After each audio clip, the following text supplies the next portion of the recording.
Pernah nggak sih kita benar-benar mikirin tanah yang kita injek setiap hari? Kita sering anggap remeh ya kan? Anggapannya ya udah tanah itu padat, permanen. Tapi gimana kalau saya bilang seluruh benua, kota-kota, bahkan lautan kita, itu semua sebenarnya ngambang di atas lautan batuan cair. Hari ini kita bakal kupas tuntas kulit planet kita yang nggak pernah diam ini, litosfer. Coba lihat deh, kerak bumi ini, ya seluruh dunia kita ini, pada dasarnya cuma cangkang telur yang tipis banget di atas isi perut planet yang mendidih. Cangkang ini retak, terus bergeser dan bergerak tanpa henti. Inilah panggung dari drama geologis paling dahsyat yang bisa kita bayangkan. Oke, kita mulai dari yang paling dasar dulu. Biar kita paham kenapa gunung bisa terbentuk dan kenapa gempa bumi terjadi, kita harus kenal dulu sama kulit planet kita ini. Jadi, di bagian pertama ini, kita akan jawab pertanyaan fundamental. Apa sih sebenarnya litosfer itu? Gampangnya di ini, litosfer itu cangkang luar bumi yang kaku dan keras. Coba bayangin buah persik. Litosfer itu ya kulitnya, plus sedikit bagian daging terluar yang masih keras. Lapisan inilah yang jadi pondasi semua benua dan dasar lautan. Fondasi dari semua kehidupan dan proses geologis yang bakal kita bahas. Tapi tentu aja, cangkang ini nggak sesederhana itu. Untuk benar-benar ngerti dinamikanya, kita perlu kupas lapisannya lebih dalam lagi. Yuk kita jalan-jalan ke bawah permukaan, buat lihat apa aja sih isi dari litosfer ini. Nah, hal pertama yang harus kita tahu, litosfer itu nggak seragam. Bagian paling atasnya, yaitu kerak bumi, itu ada dua jenis yang beda banget. Dan perbedaan fundamental antara keduanya inilah yang pada dasarnya membentuk geologi planet kita. Kenapa lautan ada di situ, dan kenapa pegunungan bisa menjulang tinggi. Jadi di satu sisi kita punya kerak samudra. Dia ini tipis, tapi padat banget, terbuat dari batuan basal. Di sisi lain ada kerak benua. Ini lebih tebal, tapi lebih ringan, kayak gabus raksasa yang terbuat dari granit. Karena lebih ringan, kerak benua ini mengapung lebih tinggi di atas mantel daripada kerak samudra yang lebih padat. Nah, perbedaan mendasar inilah yang jadi mesin penggerak di balik hampir semua aktivitas geologis. Oke, jadi kita punya kerak-kerak yang beda ini, yang intinya adalah potongan-potongan puzzle raksasa. Tapi, apa yang bikin potongan-potongan ini bergerak? Nah, sekarang kita masuk ke kekuatan-kekuatan pembentuk dunia. 3 proses internal utama yang tanpa henti membentuk sekaligus menghancurkan planet kita. Ketiga kekuatan ini saling terkait, kayak tarian kosmik yang rumit. Kita mulai dari tektonisme, pergerakan lempeng-lempeng planet kita yang pelan tapi pasti. Gerakan ini menciptakan gesekan dan panas yang bisa memicu vulkanisme, yaitu letusan batuan cair dari dalam bumi. Dan saat lempeng-lempeng ini saling bergesekan atau bertabrakan, energi yang dilepaskan menghasilkan seismisitas, atau yang biasa kita sebut gempa bumi. Kalau mau lihat seberapa dahsyatnya kekuatan tektonisme, lihat saja pegunungan Himalaya. Pegunungan tertinggi di dunia ini bukan terbentuk karena air atau angin loh.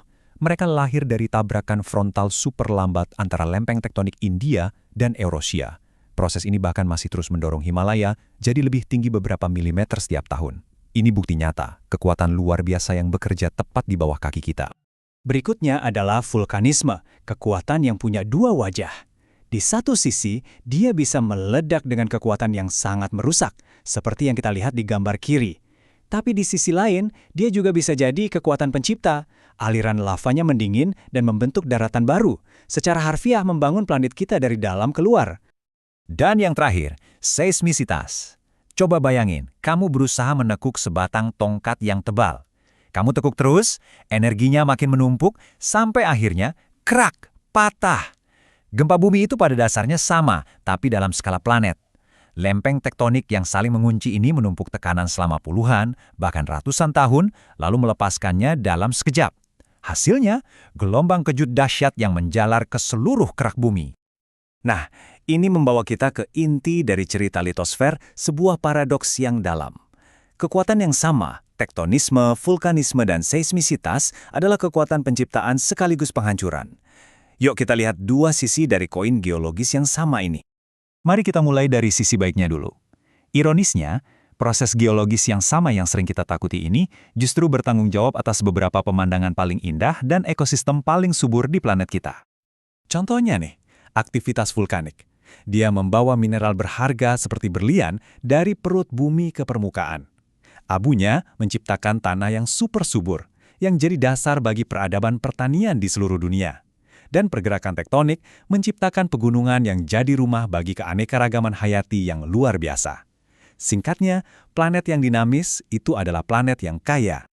Tapi, kita nggak bisa tutup mata. Kekuatan penciptaan yang luar biasa ini juga membawa potensi kehancuran yang sangat-sangat besar. Inilah sisi lain dari seismisitas. Getaran hebat dari pelepasan energi tektonik bisa meruntuhkan kota dalam hitungan detik.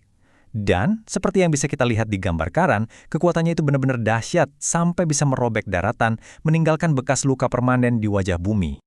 Dampaknya jauh lebih dari sekedar kerusakan fisik loh. Saat jembatan, jalan, dan listrik hancur, seluruh masyarakat bisa terisolasi. Roda ekonomi berhenti total, dan proses pemulihannya bisa butuh puluhan tahun. Luka yang ditinggalkan jauh lebih lama daripada getaran gempanya sendiri. Ini membawa kita ke pertanyaan terakhir yang paling relevan. Kita nggak bisa menghentikan gerakan lempeng tektonik. Jadi gimana caranya kita, sebagai spesies yang rapuh ini, bisa hidup di planet yang terus berubah dan kadang-kadang berbahaya? Jawabannya ada pada adaptasi yang cerdas. Kuncinya adalah mitigasi resiko. Bukannya melawan kekuatan alam, kita belajar untuk hidup berdampingan dengannya. Di satu sisi, lewat rekayasa yang cerdas, kita membangun infrastruktur yang fleksibel, dirancang untuk ikut bergoyang, bukan hancur. Di sisi lain, kita membangun ketahanan sosial lewat edukasi, memastikan semua orang tahu apa yang harus dilakukan saat tanah mulai bergetar. Jadi kalau ada satu pelajaran utama yang bisa kita ambil dari semua ini, ya ini. Bumi itu bukan sekedar bola batu yang mati.